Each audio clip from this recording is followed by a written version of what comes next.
हर रात जब घड़ी की सुई 12 पार कर जाती है, तुम्हारी परछाई भी तुम्हें छोड़ने लगती है। यहाँ हम आपके लिए लाते हैं डरावनी कहानियाँ, रहस्यमयी घटनाएं और ऐसे किस्से जिन्हें सुनकर आपकी नींद उड़ जाएगी। तो अगर आप तैयार हैं डर की इस रहस्यमयी यात्रा पर चलने के लिए, तो हमारे चैनल देसी हॉरर पॉडकास्ट को आज ही सब्सक्राइब करें। सन 2022 दिल्ली की कड़कती ठंडी रात, इंडिया गेट के पास एक पुरानी सरकारी इमारत में भारतीय पुरातत्व सर्वेक्षण विभाग की लाइब्रेरी हमेशा की तरह सूनी पड़ी थी। उसी लाइब्रेरी में शोधकर्ता आरव मिश्रा रात देर तक पांडुलिपियों का अध्ययन कर रहे थे। आरव की रुचि हमेशा से ही तांत्रिक ग्रंथों, खोई हुई सभ्यताओं और रहस्यमय लोकों में रही है। उनके गुरु प्रोफेसर शर्मा अक्सर कहा करते थे कि सत्य वही है जिसे दुनिया झुठलाती है। आरव ने अपनी डायरी में नोट किया, आज मुझे जो ग्रंथ मिला है उसमें शंभाला का उल्लेख है। न सिर्फ एक पौराणिक नगरी बल्कि अंधकार और मृत्यु का एक द्वार। पांडुलिपि संस्कृत और अपभ्रंश की मिश्रित भाषा थी। उसमें लिखा था कि हिमालय की गोद में ही कहीं एक छिपा हुआ लोक है, शंभाला। परंतु यह स्वर्ग नहीं बल्कि ऐसा क्षेत्र है जहाँ समय थम जाता है, आत्माएं भटकती हैं और मृत्यु अमर हो जाती है। आरव पन्ने पलटता गया। एक जगह लिखा था कि जो भी शंभाला की राह पर निकले वह अपने भीतर के सबसे घिनौने भय से टकराएगा। उसे अपनी आत्मा को दांव पर लगाना होगा। उसी रात लाइब्रेरी में अचानक ट्यूबलाइट झपकने लगी। खामोशी गहरी हो गई। आरव को लगा जैसे कोई उसके पीछे खड़ा है। उसने पलट कर देखा लेकिन वहाँ कोई नहीं था।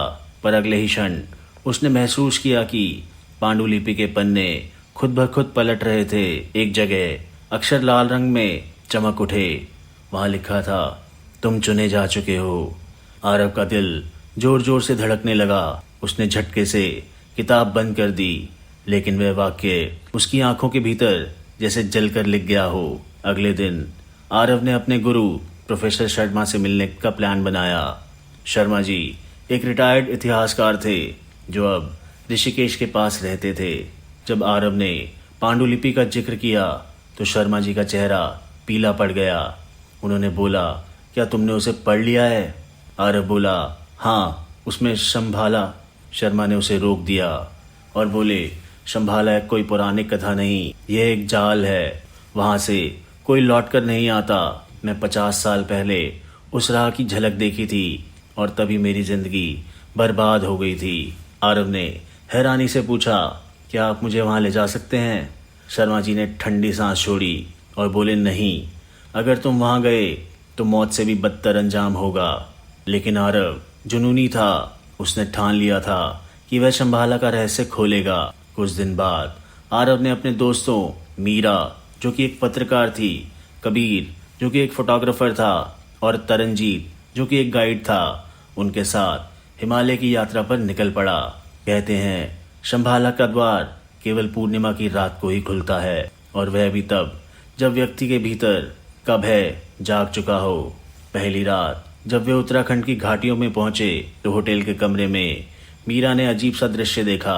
आईने में उसका चेहरा धीरे धीरे सड़ रहा था। आंखें खून से भर रही थी। वह चीख पड़ी। बाकी लोग दौड़ कर आए। आईने में सब सामान्य था। मीरा ने कांपते हुए बोला, यहाँ कुछ ठीक नहीं है, लगता है कोई हमें देख रहा है। दूसरी रात कहाँ गायब हो गई, पता ही नहीं चला। तीसरी रात वे एक परित्यक्त गांव में रुके। गांव में ना कोई इंसान था, ना कोई आवाज। चारों तरफ टूटी झोपड़ियां और सूखे कुएं। कबीर कैमरा लिए घूम रहा था। अचानक उसने देखा एक बच्ची झोपड़ी के दरवाजे पर खड़ी है, सफेद कपड़े लेकिन चेहरा अंधेरे में धुंधला। अरे, यहाँ कोई बच्ची है। उसने कैमरे में क्लिक किया, लेकिन फोटो में बच्ची नहीं थी, सिर्फ एक काली परछाई थी जो कि उसकी ओर झुक रही थी। उस रात सब सो नहीं पाए। हवाओं में फुसफुसाहट गूंजती रही, शंभाला आ जाओ, शंभाला आ जाओ। आरव ने डायरी में लिखा, हम सब धीरे धीरे उस जगह की ओर बढ़ रहे हैं जहाँ से शायद लौटना संभव ना हो। पांडुलिपि सही थी, भय हमारे साथ है और यह तो सिर्फ शुरुआत है। रात और गहरी हो चुकी थी। गांव वीरान था। टूटी झोंपड़ियों के बीच से ठंडी हवा बह रही थी। मानो कोई अदृश्य शमशान उन्हें घेर रहा हो। आरव ने अपनी डायरी बंद की और धीमी आवाज में कहा, कल सुबह हमें इस गांव से निकलना होगा। यहाँ रुकना खतरनाक है। पर जाने से पहले सबकी नजर उस परित्यक्त के कुएं पर पड़ी। कुएं की दीवार पर काई जमी हुई थी और बीच से हल्की हल्की कर्राने जैसी आवाज आ रही थी। मीरा डर से कांपते हुए बोली, आरव, इसमें कोई जिंदा है क्या? आरव और तरनजीत टॉर्च लेकर झांके। गहराई में कुछ हिलता हुआ दिखाई दिया। अचानक काले पानी से एक सफेद हाथ बाहर आया और दीवार पकड़कर ऊपर चढ़ने लगा। कबीर ने घबरा कर चिल्लाया, भागो! चारों भागकर झोपड़ी में छुप गए। बाहर से पानी टपकने और जंजीरें घिसटने जैसी आवाज आती रही। पर जब वे सुबह बाहर निकले तो कुआं पूरी तरह सूखा था। कोई हाथ नहीं, कोई निशान नहीं। सुबह जब वे गांव छोड़ रहे थे, कबीर ने कैमरे की तस्वीरें देखी। हर तस्वीर में एक ही काली परछाई बार बार दिख रही थी। कभी झोपड़ी के दरवाजे पर, कभी कुएं के पास, और एक तस्वीर में तो उनके ठीक पीछे खड़ी थी। आरव ने पांडुलिपि का अगला हिस्सा खोला। उसमें एक अजीब सा नक्शा बन गया था। टेढ़ी मेढ़ी रेखाएं, पहाड़ और बीच में एक चिन्ह जो आंख की तरह लगता था। शब्द लिखे थे, भय की घाटी पार करो तभी द्वार दिखेगा। तरनजीत ने नक्शा देखते ही कहा, ये तो नंदा घाटी लगती है। लोग कहते हैं वहां रात में इंसान की चीखें गूंजती हैं, लेकिन कोई दिखाई नहीं देता। रास्ता खतरनाक था। ऊंचे पहाड़, संकरे रास्ते और नीचे गहरी खाइयां। शाम ढलते ढलते वे घाटी के करीब पहुंचे और अचानक हवाएं रुक गईं। सन्नाटा ऐसा था कि अपने दिल की धड़कन भी सुनाई दे। तभी घाटी में एक लंबी चीख गूंजी। मीरा ने डरकर आरव का हाथ पकड़ लिया। ये इंसानी चीख थी, किसी औरत की। तरनजीत ने कांपते हुए कहा, यहाँ कोई और तो नहीं रहता, ये घाटी आत्माओं की है। वे धीरे धीरे घाटी में उतरे। चारों तरफ धुंध फैल रही थी। कदमों के नीचे सूखी पत्तियां चरमराती और हर कदम पर लगता जैसे कोई पीछे पीछे चल रहा है। रात होते ही उन्होंने तंबू लगाया, अलाव जलाया, पर आग बार बार बुझ रही थी। अचानक कबीर ने देखा कि धुंध में उसकी माँ खड़ी है। वही चेहरा, वही साड़ी। माँ ने हाथ बढ़ाकर कहा, बेटा घर चल। कबीर की आंखें भर आई। वह माँ की ओर बढ़ने लगा, लेकिन आरव चिल्लाया, रुको, ये छलावा है। पर कबीर ने उसकी बात नहीं सुनी। जैसे ही उसने माँ का हाथ पकड़ा, उसके हाथ से सड़ी हुई हड्डियां निकली और चेहरा पिघलकर काला गड्ढा बन गया। कबीर जमीन पर गिर पड़ा और बेसुध हो गया। मीरा चीख उठी। हवा में कई परछाइयां उभर आईं। औरतों, बच्चों, बूढ़ों की आकृतियां, सब रोते चिल्लाते हुए उन चारों की ओर मंडराने लगे। आरव ने पांडुलिपि का मंत्र पढ़ा, ओम अपसर्प शंभालाय नमः। तभी परछाइयां धीरे धीरे धुंध में घुल गईं, लेकिन कबीर अब भी बेहोश था। रात के आखिरी पहर, मीरा की नींद खुली। उसने देखा कि कबीर की आंखें खुली हैं, लेकिन वह स्थिर पड़ा है। होठ खुद ब खुद हिल रहे थे। संभाला मत जाओ, मौत मौत तुम्हारा इंतजार कर रही है। मीरा घबराकर पीछे हट गई, पर सुबह होते ही कबीर को कुछ याद नहीं था। आरव समझ गया कि शंभाला के द्वार खोलने से पहले ये घाटी उन्हें मानसिक रूप से तोड़ना चाहती है। घाटी के बीच एक काली गुफा थी, ठीक नक्शे के चिन्ह जैसी। दीवार पर खून जैसे लाल निशान बने थे, आंख के आकार के। तरनजीत डर से पीछे हट गया और बोला कि मैं अंदर नहीं जाऊंगा, ये जगह इंसानों के लिए नहीं है। पर आरव अडिग था। उसने कहा, यहीं से तो रास्ता खुलता है, यही शंभाला का पहला दरवाजा है। चारों ने टॉर्च जलाकर गुफा में कदम रखा। अंदर घुप अंधेरा और घुटन थी। दीवारों पर अजीब सी नक्काशियां बनी थी। सिर कटा हुआ आदमी, जलती हुई आंखें और बीच में एक अर्धनग्न साधक जिसके हाथों में खोपड़ी का कटोरा था। अचानक दीवारों से फुसफुसाहट गूंजने लगी, मुड़ जाओ वरना तुम्हारी आत्मा कभी भी मुक्त नहीं हो पाएगी। गुफा अंतहीन लग रही थी। चलते चलते अचानक रास्ता 3 तरफ बट गया। उन्होंने एक निशान बनाया और बीच वाला रास्ता चुना, लेकिन जैसे ही वे कुछ दूर चले, वही जगह फिर से सामने आ गई। 3 रास्ते, वही नक्काशियां। मीरा चीख पड़ी कि हम फंस गए हैं, ये गुफा बदल रही है। तभी दीवार पर छाया बनी और उस छाया ने इंसानी आवाज में कहा, सही रास्ता वही चुनेगा जो अपने सबसे बड़े डर का सामना करेगा। आरव ने गहरी सांस ली। इसका मतलब हर को अपना भय झेलना होगा। दीवारें अचानक बंद होने लगी। मीरा अकेली रह गई। टॉर्च बुझ गई। अंधेरे में उसने पानी की बूंदें सुनाई दी। फिर उसके पैरों के नीचे दलदल बन गया। वह उसमें धंसने लगी। चीखते हुए उसने ऊपर देखा। उसके भाई का चेहरा नजर आया, वही भाई जो बचपन में नदी में डूबकर मर गया था। भाई ने रोते हुए कहा, बहन तूने मुझे बचाया क्यों नहीं? तू जिम्मेदार है मेरी मौत की। मीरा ने कांपते हुए चीखा और बोली, नहीं नहीं, मैंने कोशिश की थी। दलदल उसके गले तक पहुंच गया। तब उसने साहस जुटाकर चिल्लाया और बोली, ये सच नहीं है, ये छल है। और अचानक सब अंधेरा मिट गया। मीरा वापस गुफा में खड़ी थी। अब गुफा में सिर्फ तरनजीत अकेला रह गया था। उसे लगा जैसे कोई उसकी पीठ पर सांस ले रहा हो। पीछे मुड़कर देखा, उसका मृत पिता खड़ा था। वो बोला, बेटा तूने मेरा इलाज नहीं कराया, तू दोषी है मेरी मौत का। तरनजीत रो पड़ा और बोला, पापा मेरे पास पैसे नहीं थे, मैं क्या करता। अचानक पिता का चेहरा सड़ने लगा। उसकी आंखें गिर गईं। उन्होंने उसके गले पर हाथ डाल दिया। तरनजीत घुटने लगा। तभी उसने जोर से मंत्र पढ़ा जो उसकी दादी सिखाया करती थी, वाहे गुरु वाहे गुरु। और परछाई गायब हो गई। वह भी गुफा के असली रास्ते में लौट आया। कबीर अब तक संभल नहीं पाया था। जब वह अकेला हुआ तो उसके सामने उसकी माँ फिर से दिखाई दी। इस बार उसका चेहरा सामान्य था। वो बोली, बेटा मैं तुझसे सचमुच मिलने आई हूँ, तू मुझे छोड़कर क्यों चला गया? कबीर रो पड़ा और बोला, माँ क्या तुम सच में हो? माँ ने उसे गले लगाया, लेकिन जैसे ही कबीर ने आंखें खोली, उसके सीने में लोहे की कीलें सी धंस रही थी। माँ का चेहरा राक्षसी बन चुका था। कबीर दर्द से चीखा। तभी अचानक आरव की आवाज गूंजी, ये सब छल है, लड़ो इससे। कबीर ने आंखें बंद की और चिल्लाया, तू मेरी माँ नहीं। और वह भी बच निकला। अब बारी आरव की थी। वह अंधेरे में खड़ा था। उसके सामने प्रोफेसर शर्मा प्रकट हुए और बोले, तूने मेरी चेतावनी नहीं मानी, अब देख तेरी वजह से सब मरेंगे। आरव ने कहा, गुरुजी मैं सत्य जानना चाहता हूँ। शर्मा की आंखें लाल हो गईं। उनका शरीर लंबा होकर राक्षस जैसा बन गया और बोले, सत्य मौत है और तू मौत को खुद बुला रहा है। आरव का दिल कांप उठा, लेकिन उसने गहरी सांस ली और पांडुलिपि उठाकर मंत्र पढ़ा। अचानक सब कुछ शांत हो गया। चारों फिर से एक साथ खड़े थे। गुफा का असली रास्ता खुल चुका था। गुफा का पत्थर धीरे धीरे कांपने लगा। आंख के आकार वाला चिन्ह खून की तरह लाल चमकने लगा और उसके बीच से एक दरार खुली। भीतर से ठंडी गीली हवा आई, मानो कोई कब्र खुली हो। कबीर डरकर पीछे हट गया। आरव ये ठीक नहीं है, हमें वापस लौट जाना चाहिए। लेकिन लौटने का रास्ता पहले ही बंद हो चुका था। गुफा की दीवारें पीछे से पत्थर की चट्टानों में बदल गई थी।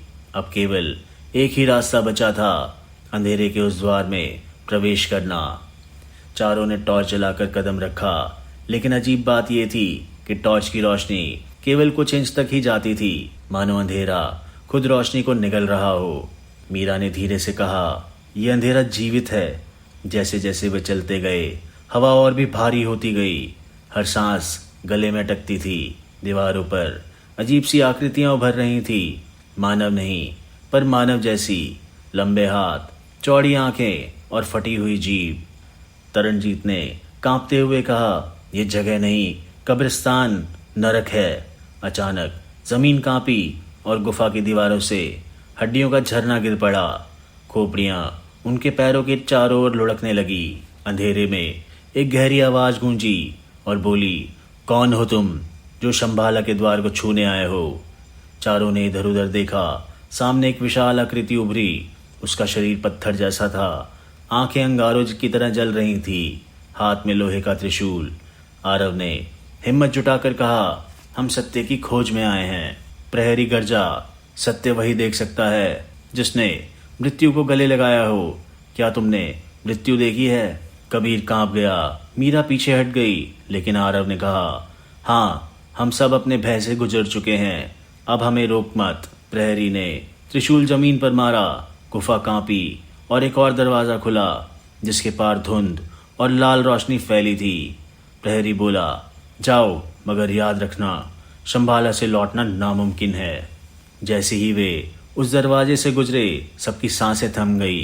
सामने फैला हुआ था एक नगरी, लेकिन इंसानों की नहीं। आसमान हमेशा धुंधला और लाल था, मानो खून का रंग उस पर छा गया हो। मीनारें टेढ़ी मेढ़ी थी, जैसे किसी ने उन्हें पीड़ा में गाड़ा हो। सड़कों पर अजीब जीव चलते थे, मानव और पशु का मिश्रण। कोई बिना सिर का, कोई 3 हाथों वाला, कोई आंखों की जगह मुंह लिए। मीरा ने दबी आवाज में कहा, हे भगवान, ये तो नरक का शहर है। लेकिन आरव की आंखों में अजीब सी चमक थी। वो बोला, नहीं, यही शंबाला है, वही नगरी जिसके बारे में ग्रंथों में लिखा है। समय से परे, मृत्यु से परे। वे एक टूटी फूटी सड़क से गुजर रहे थे। अचानक चारों ओर से फुसफुसाहटें गूंजने लगी। मदद करो, हमें मुक्त करो, हम फंसे हैं। अचानक मिट्टी के कई हाथ बाहर निकले और उनके पैरों को पकड़ लिया। मीरा चीख पड़ी।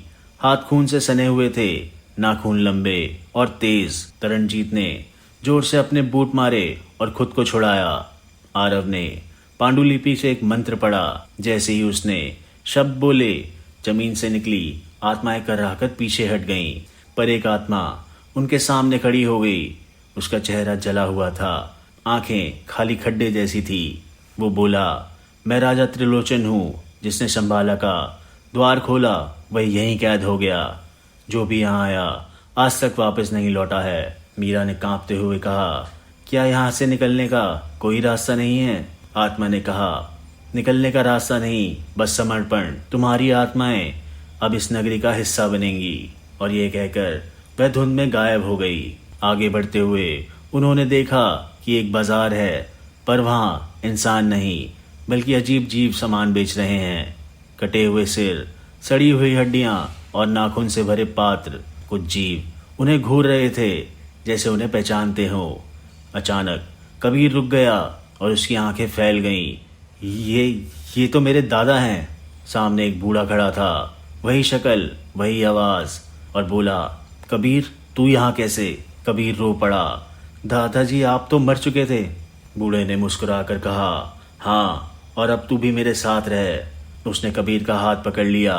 कबीर की उंगलियां बर्फ जैसी ठंडी हो गईं। आरव ने जोर से चीखकर उसे छुड़ाया। यह धोखा है, यहाँ समय उलझा हुआ है। मर चुके लोग भी जीवित लग रहे हैं। बूढ़ा पल भर में भयानक रूप लेकर गायब हो गया। नगरी के बीच एक काला मंदिर खड़ा था। उसके शिखर पर खोपड़ियां टंगी थी। दरवाजे पर रक्त की धारा बह रही थी। आरव ने धीरे से कहा, यही केंद्र है, यही है शंबाला का हृदय, और हमें सत्य चाहिए तो अंदर जाना होगा। मीरा चिल्लाई, क्या तुम पागल हो गए हो? ये जगह हमारी जान ले लेगी। लेकिन आरव ने सख्ती से कहा, अब लौटना नामुमकिन है। अगर यहीं हमारी मौत है तो हमें जानना होगा कि क्यों। चारों ने मंदिर के भीतर कदम रखा। अंदर घुप अंधेरा था। दीवारों पर खून से बने चित्र थे। साधक जो बलि चढ़ा रहे थे, राक्षस जो मनुष्य की आत्माएं पी रहे थे। बीच में एक विशाल वेदी थी। उस पर पड़ी थी वही पांडुलिपि जिसकी प्रति आरव के पास थी, लेकिन यह असली लग रही थी। पन्ने काले, अक्षर आग की तरह चमकते हुए। आरव ने उसे छूने के लिए हाथ बढ़ाया। तभी मंदिर में गूंज उठी एक आवाज, तू ही चुना गया है। चारों ने चारों ओर देखा, लेकिन वहां कोई नहीं था। आवाज फिर से आई, शंबाला का द्वार केवल उसी के लिए खुलता है जो इसे विरासत बनाए। तू ही है उत्तराधिकारी। अचानक मंदिर की दीवारें पिघलने लगी। चारों ने खुद को एक अलग लोक में खड़ा पाया। चारों तरफ अंतहीन अंधकार और बीच में एक जलती हुई अग्नि। अग्नि से एक आकृति निकली, ना पुरुष ना स्त्री, कुछ बीच का। चेहरा 1000 आंखों वाला, शरीर पर सर्प लिपटे हुए। और उसने कहा, मैं शंबाला हूँ, मैं भय हूँ, मैं अमरत्व हूँ। जो मेरे पास आता है उसकी आत्मा यहीं रह जाती है। आरव, तूने मुझे बुलाया है, अब तू मेरा वाहक बनेगा। आरव स्तब्ध था। नहीं, मैं सिर्फ सत्य जानना चाहता हूँ। आकृति हंसी और बोली, सत्य यही है कि मृत्यु और भय अमर हैं, और अब तू भी। अचानक अग्नि ने आरव को घेर लिया। मीरा, कबीर और तरनजीत ने आरव को बचाने की कोशिश करी, लेकिन अंधकार ने उन्हें अलग अलग दिशाओं में धकेल दिया। मीरा एक लाल नदी में जा गिरी। पानी खून जैसा था, उनमें लाशें तैर रही थीं, जो धीरे धीरे उसके पैरों को पकड़ने लगी। कबीर एक काले जंगल में था, जहाँ पेड़ से खून टपक रहा था और हर पत्ते से फुसफुसाहट आती थी। मर जा, मर जा। तरनजीत एक अंतहीन सीढ़ियों पर गिर रहा था, जो कभी खत्म ही नहीं होती थी। तीनों चीखते हुए बिछड़ गए।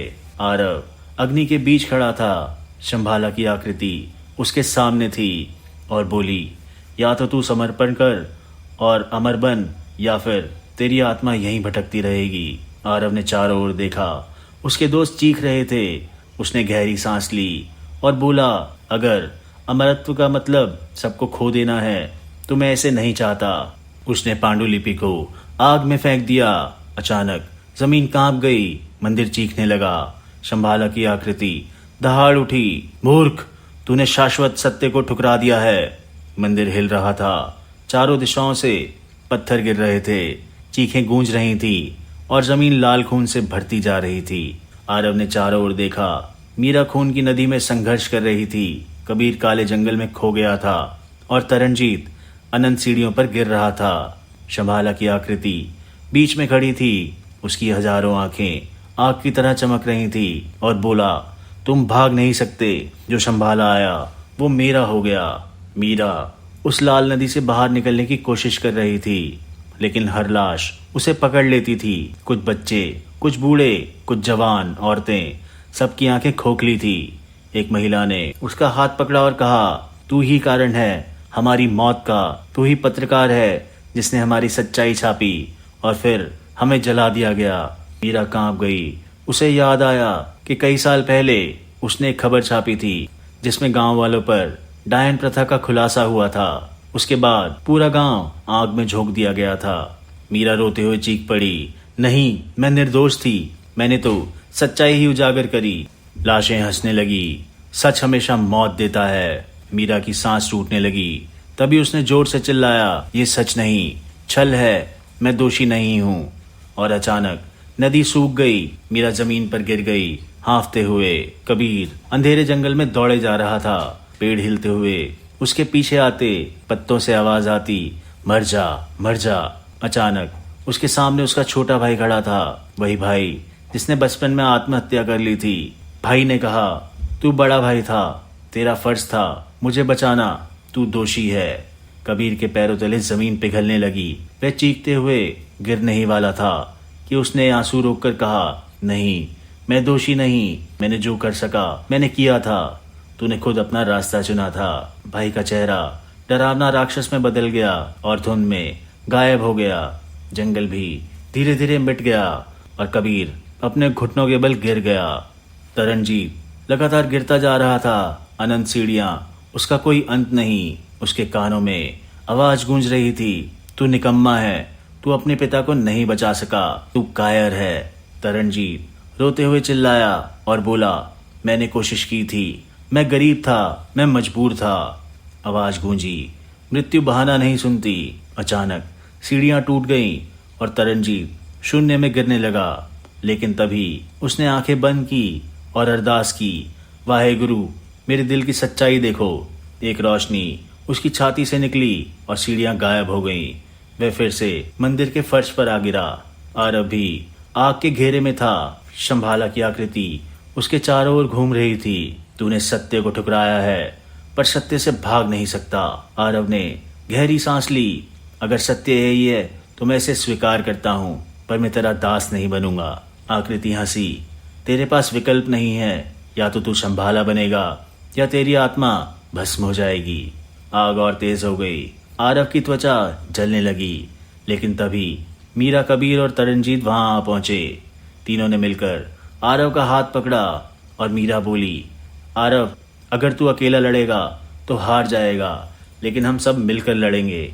चारों ने हाथ मिलाए। आरव ने पांडुलिपि से मंत्र पढ़ा और मीरा ने अपने भीतर एक अपराध बोध को झटका। कबीर ने अपने दुख को स्वीकार किया और तरनजीत ने श्रद्धा से अरदास की। अचानक आग का घेरा टूट गया। शंभाला की आकृति चीख पड़ी, मूर्खों, भय को नकारा नहीं जा सकता, भय अमर है। लेकिन चारों ने एक स्वर में कहा, भय स्वीकार है पर हम उसके दास नहीं हैं। अंधकार हिलने लगा, मंदिर की दीवारें गिरने लगी, पूरा शंभाला कांप उठा। नगरी की सड़कों पर चीखें उठी, हजारों आत्माएं बाहर निकली। कभी इंसान रही, अब विकृत राक्षस बनी। वे सब चिल्ला रही थी, हम मुक्त होना चाहते हैं। शंभाला की आकृति गरज उठी, कोई मुक्त नहीं होगा, सब आत्माएं मेरी हैं। आत्माएं तड़पने लगी, कुछ ने मंदिर की दीवारें तोड़ दी। चारों ने देखा मानो पूरी नगरी खुद बगावत कर रही हो। अचानक मंदिर की छत फट गई, ऊपर आकाश में एक गोल द्वार खुला, नीला चमकता हुआ जैसे किसी और दुनिया का रास्ता। आरब ने चिल्लाकर कहा, यही निकास है, हमें इसी से बाहर निकलना होगा। लेकिन शंभाला की आकृति सामने खड़ी हो गई, कोई भी इस द्वार से नहीं गुजरेगा। उसने हजारों हाथ फैला दिए, जिसमें से आग, जंजीरें और खून बह रहा था। तरनजीत ने अचानक सबको पीछे धकेला और बोला, तुम तीनों जाओ, मैं इसे रोकूंगा। मीरा चीख पड़ी, नहीं, तू अकेला नहीं जा सकता। तरनजीत मुस्कुराया और बोला कि मेरे पिताजी हमेशा कहते थे, अगर जिंदगी में किसी के काम आए तो दूसरों के लिए आए, यही मेरा प्रायश्चित है। उसने दोनों हाथ फैलाकर वाहेगुरु का जाप किया। उसकी देह से रोशनी निकलने लगी और शंभाला की आकृति पर आ गिरी। आकृति कुछ पल के लिए कमजोर हो गई। आरब, मीरा और कबीर ने मौका पाकर उस नीले द्वार की ओर छलांग लगाई। पीछे से तरनजीत की आखिरी चीख गूंजी, जाओ। तीनों ने महसूस किया कि वह गिर रहे हैं। चारों तरफ अंधेरा, फिर अचानक रोशनी। जब होश आया तो वो उत्तराखंड की उसी घाटी में थे। सूरज उग चुका था, पक्षी चहचहा रहे थे। मीरा ने हाँफते हुए कहा, हम सचमुच बाहर आ गए। कबीर की आंखों में आंसू बह रहे थे। वो बोला, पर तरनजीत कहाँ है? आरब ने आसमान की ओर देखा और बोला, उसने हमें बचा लिया, लेकिन उसकी आत्मा वहीं रह गई। आरव ने बैग खोला। पांडुलिपि अब पूरी तरह जल चुकी थी। सिर्फ एक पन्ना बचा था, जिस पर लिखा था, शंभाला कभी समाप्त नहीं होती, वह हर आत्मा में जीवित रहती है। जो भय से भागेगा वही शंभाला का हिस्सा बनेगा। आरव ने वो पन्ना भी नदी में बहा दिया और बोला, अब कोई और इस श्राप में ना फंसे। तीनों चुपचाप घाटी से उतरने लगे, लेकिन उनके कानों में अभी भी वही फुसफुसाहट गूंज रही थी, शंभाला, शंभाला। तीनों दोस्त लौट तो आए थे, लेकिन शंभाला की परछाई उनके भीतर हमेशा जिंदा रहेगी, क्योंकि सत्य ये था, भय अमर है। दोस्तों, कैसी लगी आपको आज की कहानी? हमें एक लाइक और कमेंट करके ज़रूर बताएं और हमारे चैनल देसी हॉरर पॉडकास्ट को आज ही सब्सक्राइब करें। Thank you.